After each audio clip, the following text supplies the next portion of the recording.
Meus amigos, bom dia, boa tarde, boa noite a todos. Relembro, como sempre, que aqueles que estejam nos vendo e ouvindo usando um celular, que coloque na horizontal, porque não vamos mostrar algumas telas que vão nos ajudar na nossa exposição. Que exposição?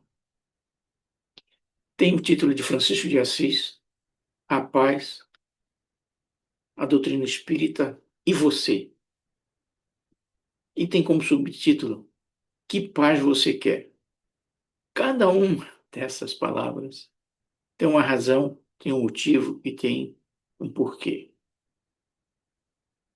O trabalho como um todo foi inspirado numa frase da nossa amiga Joana de Ângeles, em que ela diz: viver em paz de espírito, não obstante a agitação, os enfrentamentos, os acontecimentos agressivos, é a meta. Não permitir que os transtornos de fora perturbem o equilíbrio interno. Ou seja, ela está nos dizendo que viver em paz de espírito hoje, nos dias atuais, é um desafio, é uma meta. A questão nossa é, o nosso amigo Francisco de Assis pode nos ajudar, conjuntamente com a doutrina espírita, a alcançar esta meta. Esse é o nosso trabalho de hoje. Volto. Cada uma das partes do título tem uma razão. Primeiro, por que Francisco de Assis? Poderíamos ter escolhido outro personagem, certo? Da doutrina ou fora da doutrina espírita para trabalharmos sobre a paz. Em particular, certo? O nosso amigo Francisco de Assis está fazendo em 2026 2.800 anos de desencarne. Essencialmente, a vida do nosso amigo Francisco de Assis, nós podemos dividir em 6 grandes marcos. Um é o nascimento, que é um marco, que é o retorno à matéria, é um marco para todos nós, que é um retorno a uma nova oportunidade. Mas o primeiro grande marco na vida do nosso amigo foi em torno de uns 20 anos de idade, certo? Vindo de uma família rica, nasceu em berço esplêndido, como se diz, na Itália, né? E com 20 anos, naquela época, a Itália, a Europa, estava envolvida com as guerras religiosas, certo? Com o objetivo de reconquistar Jerusalém dos muçulmanos.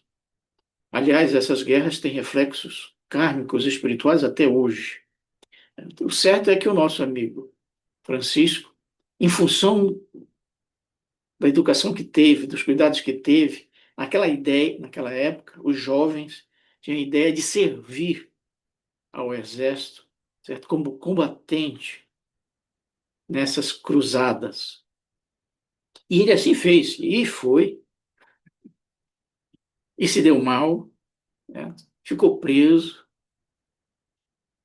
ficou doente, certo? Então, aquela época, 22, 24, 25 anos, foi uma época difícil de não ter paz, porque ele não sabia que caminho escolher, o que era melhor para a vida dele. Continuar sendo um soldado do Cristo ou servir ao Cristo de outra forma. O certo é que com 25 anos ele teve, certo, a grande marco na sua vida que foi o despojamento. Ele, certo, teve aquele ato simbólico na praça lá de Assis, em que ele devolveu tudo que tinha de poderes para os familiares e passou, certo, a servir ao Cristo. Isso com 25 anos de idade. Com 29, certo, a igreja autoriza ele a fundar os franciscanos. Logo depois teve a ajuda de Clara, fundando as Clarissas. Aquilo foi um acontecimento dentro da igreja, porque um dos objetivos que ele tinha em mente era trazer novamente para dentro da igreja a simplicidade, certo, dos tempos originais do cristianismo. Ainda com 30, 35 anos, 38 anos, certo? Ainda no meio daquele tumulto, certo, das guerras, ele tenta conversar com um dos sultãos, certo, envolvido nessas guerras, não consegue sucesso. O certo é que ele retorna à Itália e com 45 anos, em 1226, ele desencarna, certo? Antes faz e escreve o Cântico das Criaturas, que é considerado uma das obras-primas da literatura e de respeito aos animais. Mas volto, dessa curta história do nosso amigo Francisco de Assis, nos interessa, porque o nosso tema é a paz, é os momentos, com 20, 25 anos, na qual ele não tinha paz. Ele estava envolto em guerras, né, como hoje estamos, continuamos 800 anos depois, envolto em guerras, e manter essa paz não apenas nas guerras externas, mas nas guerras internas.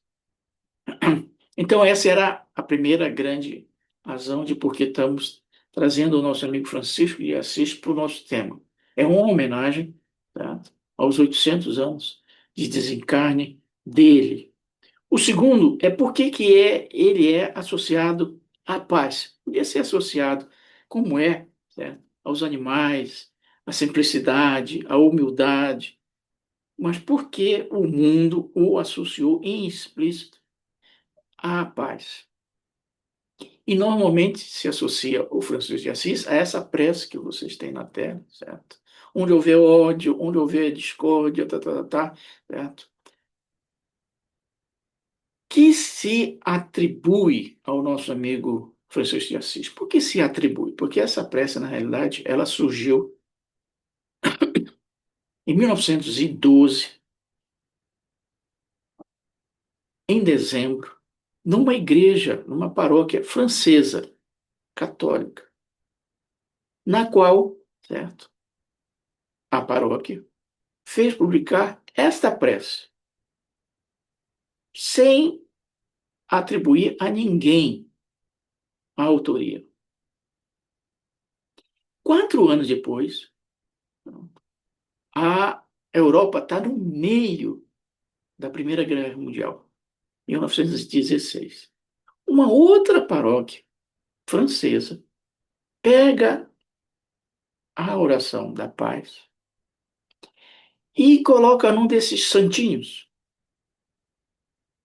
Só que ela faz mais. Ela coloca num lado a prece e do outro lado ela coloca o Francisco de Assis. Aí, como se diz hoje, viralizou.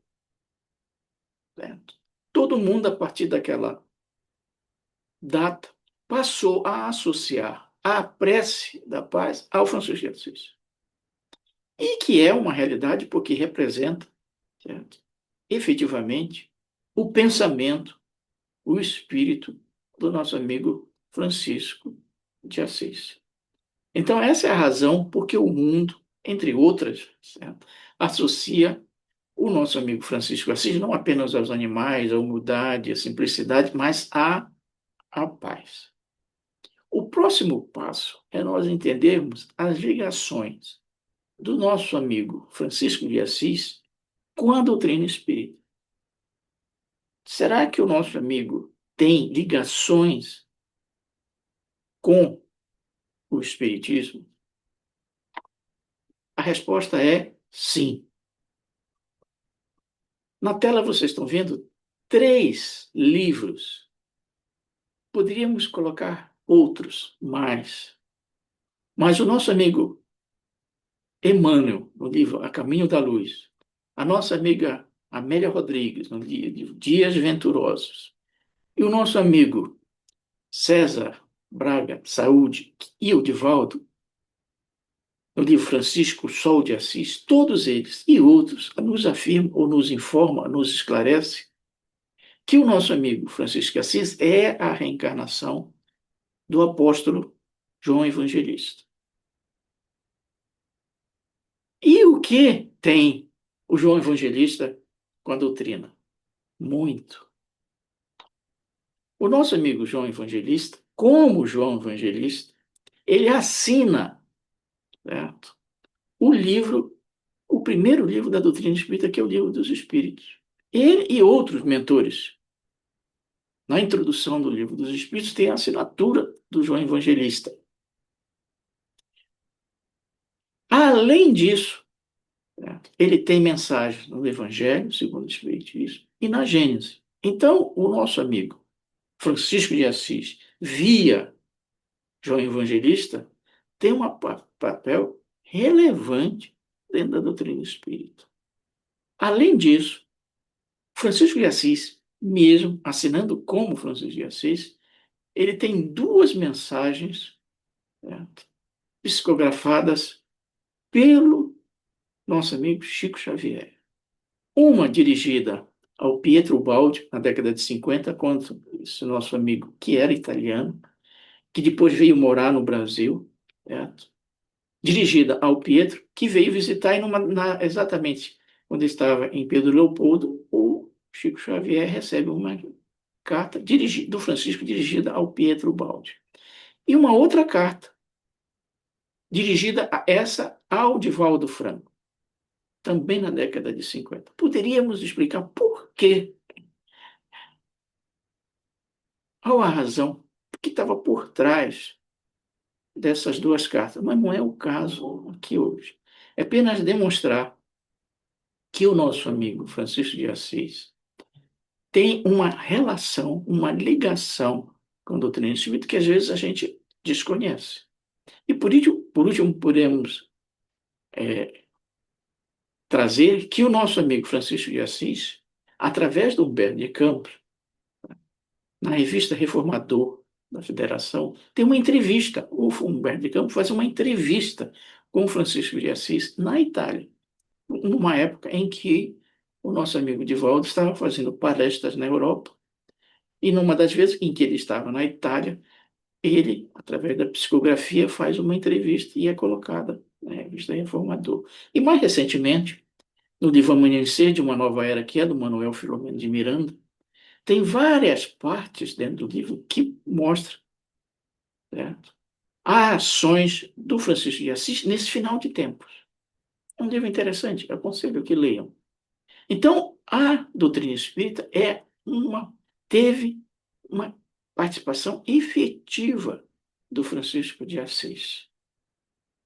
Posto isso, para nós entendermos por que Francisco, 800 anos, por que paz, a oração da paz, por que doutrina espírita, porque temos, certo, um pé como Francisco de Assis e outro pé como João Evangelista, a questão é: que paz nós queremos? A paz do Francisco de Assis, mas, cara, com 25 anos ele não tinha paz. Essa pergunta foi nos trazida pelo nosso amigo Emmanuel, no livro Vinha de Luz. O título da mensagem é A Paz do Mundo e a Paz do Cristo. Por que ele coloca a questão? Porque ele diz o seguinte: que paz você quer? A ignorância, a vaidade bem vestida, a preguiça inteligente sempre dirão que seguem muito bem. Os criminosos, os indiferentes, os triunfantes, os dominadores do século vão dizer que desfrutam de paz. Mas que paz você quer? A paz dos abastados inconscientes é a preguiça improdutiva. A paz dos que se revoltam é o desespero. A paz dos ociosos é a fuga do trabalho. A paz dos arbitrários é a satisfação dos seus desejos. A paz dos vaidosos é o aplauso. A paz dos vingativos é a destruição do outro. A paz dos maus é a vitória da crueldade. A paz dos negociantes desonestos é a exploração do outro. A paz dos comilões é o estômago repleto. Então, tem várias paz no mundo. Acredito que nenhum de nós quer nenhuma dessas paz, desses tipos de paz. Essa é a questão. Que paz nós queremos? Então, o primeiro passo é: o que é a paz? A paz é a vitória da crueldade, a paz é a destruição do outro, a paz é o estômago repleto. O que é a paz? Por vezes, para nós entendermos o que é alguma coisa, às vezes é mais fácil entendermos o que não é esta coisa. Então, poderíamos começar que a paz não é inércia, que é um pensamento do nosso amigo André Luiz, em que ele diz: a paz, certo? Não é você estar parado. A paz do estar parado é a paz dos túmulos. Não se vê, não. Descanse em paz. Na realidade, por trás está se dizendo o seguinte: a paz é o estar inerte. É a paz dos túmulos. A paz que nós queremos não é essa. Não é a paz da inércia. A paz não é isolamento. As palavras da nossa amiga Joana de Ângeles. Ninguém abandone a luta crendo conquistar assim a paz. A paz do isolamento é a paz dos conventos. No passado, as pessoas, muitas, várias, iam para os conventos, né, em busca de paz. Era a paz do isolamento. E não conseguíamos a paz. Por quê? Porque a cabeça da pessoa ia junto. E a cabeça não estava em paz. O ambiente do convento estava em paz, mas ele, dentro do convento, não. Então, a paz não é isolamento, tanto quanto a paz não é inércia, estar parado. Estar parado é a paz, volto, do túmulo. Portanto, a paz é um estado dinâmico, ou seja, um estado em que não é nem inércia, nem isolamento, de constante equilíbrio. Esse é que é o problema. Constante equilíbrio. Ou seja, você pode conseguir estar em paz no meio da tempestade. Esse é o desafio, é a meta. Estão lembrados da frase da Joana de Anjos? Essa é a meta. Ou seja, a paz que a gente consegue com três elementos: fé em Deus, confiança em nós mesmos e trabalho no bem. A questão agora é: o que o Francisco de Assis pode me ajudar para alcançar essa paz?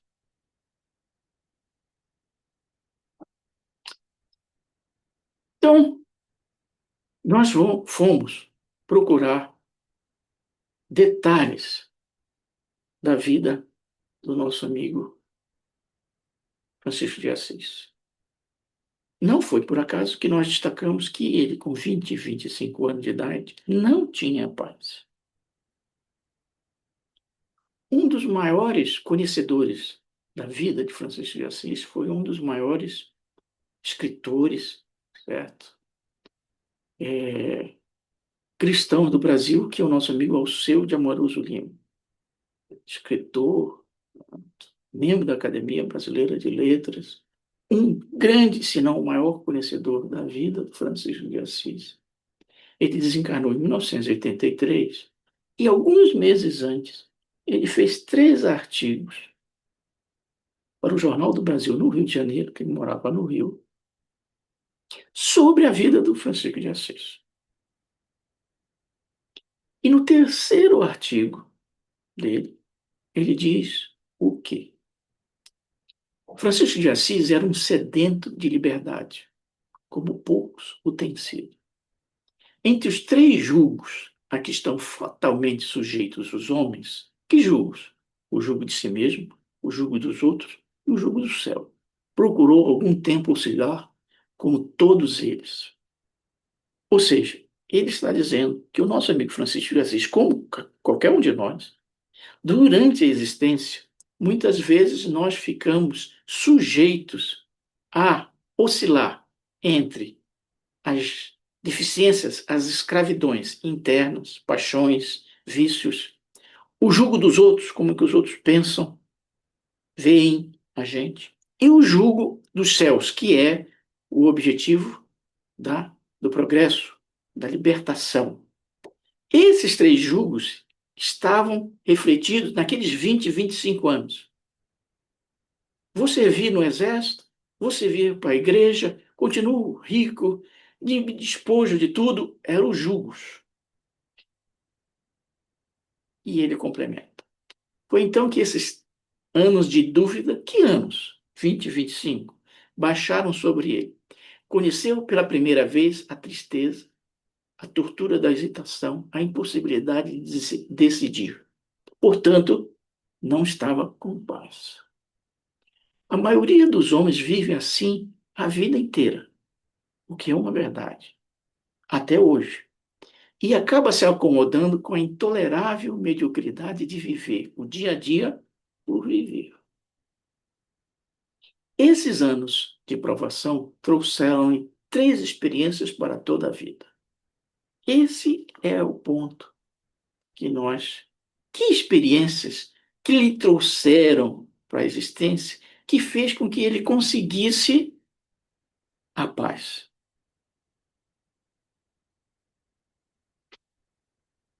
Esse é o ponto central do nosso trabalho.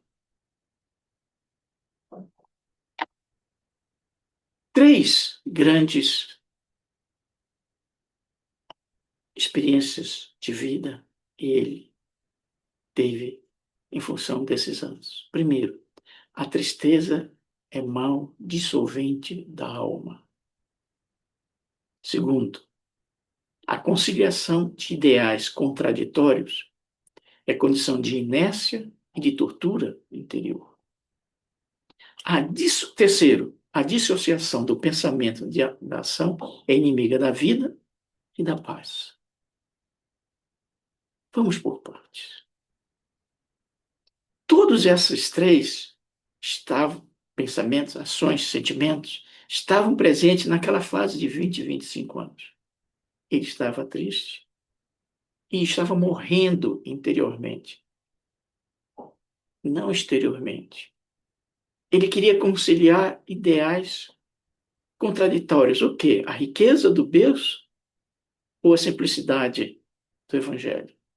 E terceiro, como é? Vou continuar sendo o soldado ou você ou vou realizar o evangelho? Sei, mas não faço. Vamos por partes. Primeiro, dissociação do pensamento e da ação é inimiga da vida e da paz. Ou seja, é você saber, conhecer o que o evangelho, o que a doutrina, certo? Nos estabelece como diretriz, pensamento, mas você não consegue traduzir isso em realização, em ação. Então, um exemplo concreto. Eu tive um amigo em São Paulo que participava de um grande centro espírita em São Paulo. Né? Tinha N trabalhos de assistência social, de cursos. Certo? E numa das oportunidades, que conversando com ele, ele disse: Olha, nós estamos com dificuldades de trabalhadores. Nós temos várias. atividade na casa e não temos colaboradores. Mas eu falei, mas pô, vocês não falam nas palestras, não falam durante os cursos, convidando. Ele diz, nós fazemos. Mas então por que não tem? Ele disse. Então, nós chegamos nos cursos, nós chegamos nas palestras e convidamos, explicamos os trabalhos que estão sendo feitos, X, Y, Z, mas as pessoas ouvem e não levantam da cadeira. Aí ele complementa com uma frase que eu gravei. Certo? Ele diz, olha, está surgindo dentro do espiritismo os tecnocratas. Naquela época estava com os burocratas, né? Os tecnocratas do espiritismo. Sabem tudo do Emmanuel, do André Luiz, mas não levantam da cadeira. Não transformam pensamento em ação. Essa situação, as próprias pessoas não percebem que é inimiga da vida e da paz. Segundo, conciliação de ideais contraditórios é condição de inércia e de tortura interior. Ou seja, você servir a Deus e a mamon. Você ficar em cima do muro, entre o que é certo e o que é errado, o que é positivo, o que lhe traz desvantagem. Conciliar ideais contraditórios leva a uma situação de inércia. E inércia é não paz.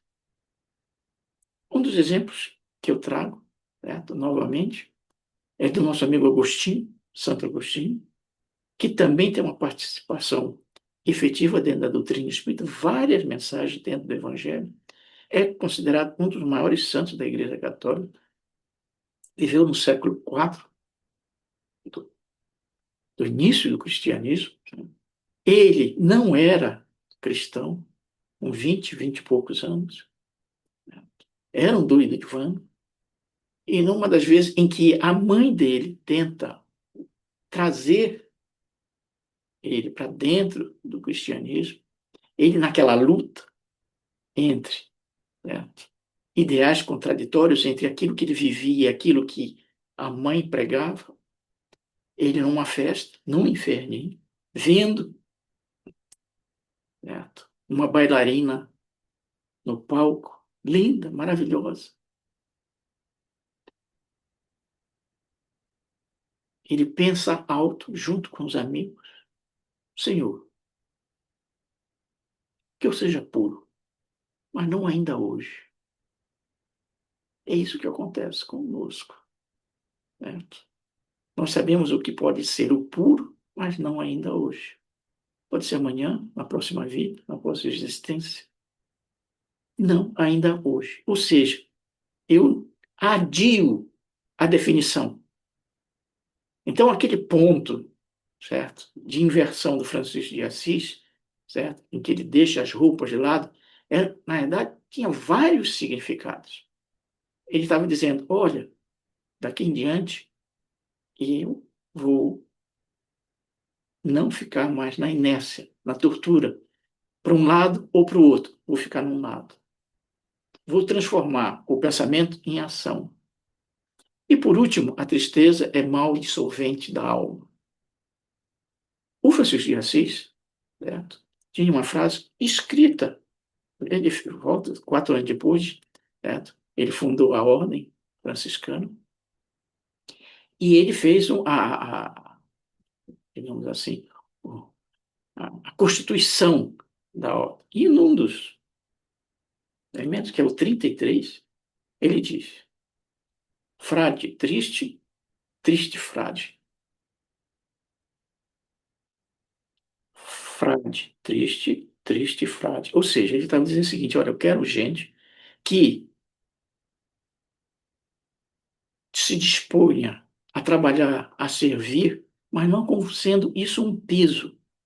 Tem que ser um sentimento de alegria, de tranquilidade, de despojamento solto. A tristeza é mal dissolvente da alma. E o exemplo que eu dou é do nosso amigo Chico Xavier, né? No começo da existência dele, 20 e poucos anos também, né? Ele estava com um problema, passando um problema de enfermidade, que naquela época era mortal, né? Triste, sentado na beira da calçada, naquele tempo se sentava na calçada, cabrunhado. Aí ele veio aproximar o Emmanuel. Aí o Emmanuel faz uma pergunta que ele não entendeu. O que está acontecendo? O que ele não entendeu? Ele não entendeu que o mentor não soubesse o que estava passando com ele. Ele diz, pô, você não vê, eu tô à beira da morte e você está me perguntando o que está acontecendo? Ele diz, olha, se você continuar com esse tipo de pensamento, eu não lhe dou uma semana de vida.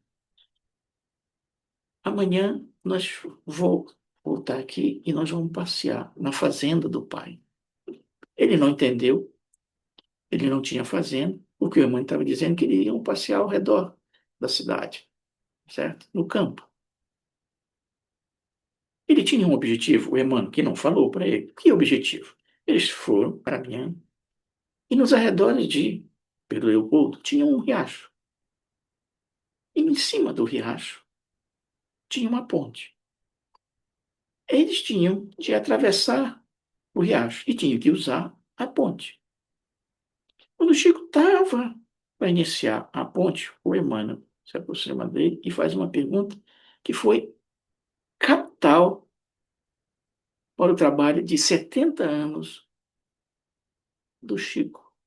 Ele vira, Chico, você já serviu de ponte para alguém?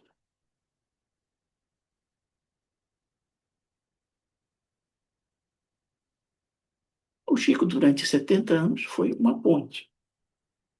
Uma ponte para ouvir as pessoas, uma ponte para o plano espiritual, uma ponte. Uma semana depois, a tristeza tinha ido embora. Então, são três experiências de vida do nosso amigo Francisco de Assis que podem nos servir de alerta para que a gente consiga alcançar a paz. Em síntese, o nosso amigo Marco Prisco nos dá 10 diretrizes para alcançar a paz. Primeiro, fé em Deus. Se você não tiver fé em Deus, você está desesperado. Se você estiver desesperado, você não está em paz. Deus tem caminho aonde o mundo não tem estradas. 2, paciência. Se você não tiver paciência, você está agitado. Se você está agitado, você não está em paz. Existe uma programação de vida para você, justa, amorosa e evolutiva. Paciência. Você vai chegar lá. 3, ame, sem posse, respeitando os limites de outros. Se você não tiver esse amor, você não vai estar em paz. Medite, reflita sobre a vida. Se você não conseguir parar para meditar qual o melhor caminho, qual o rumo a seguir, você não vai ter a paz necessária para escolher o melhor caminho. 5, espiritualidade. Cultive os seus talentos interiores. Se você não conseguir cultivar essa espiritualidade, você não vai conseguir ir desenvolvendo a paz. Trabalhe, desenvolva as suas capacidades intelectos sociais. Paz não é inércia. Paz não é isolamento. Paz é você exercitar um trabalho de uma forma positiva. 7, harmonia mental. Elimine ressentimentos, mágoas, porque se você tiver ressentimentos, mágoas, você não vai estar em paz. Benevolência.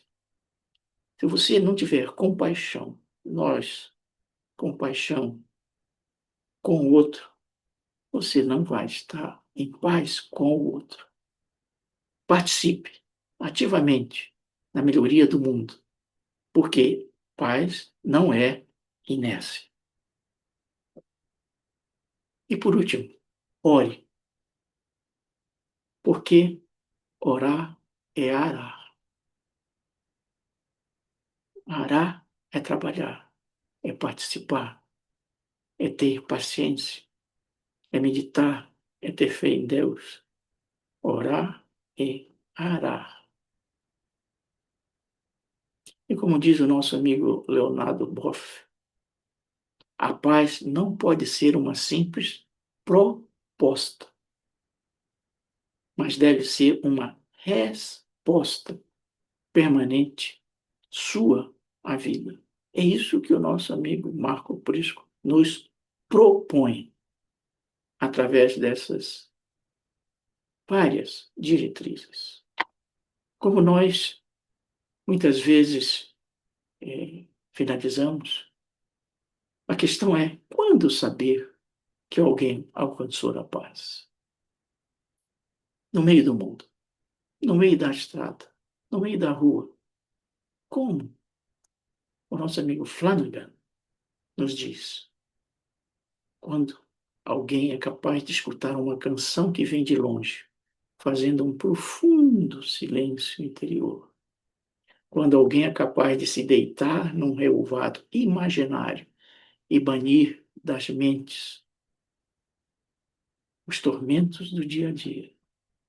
Quando alguém é capaz de, atravessando dificuldades, sorrir com a face desanuviada no meio da rua. Quando alguém é capaz de estender a mão generosa e o braço ao transeunte que cambaleia. Quando alguém é capaz de examinar o passado sem rancor, contemplar o presente sem fel e olhar o futuro sem medo.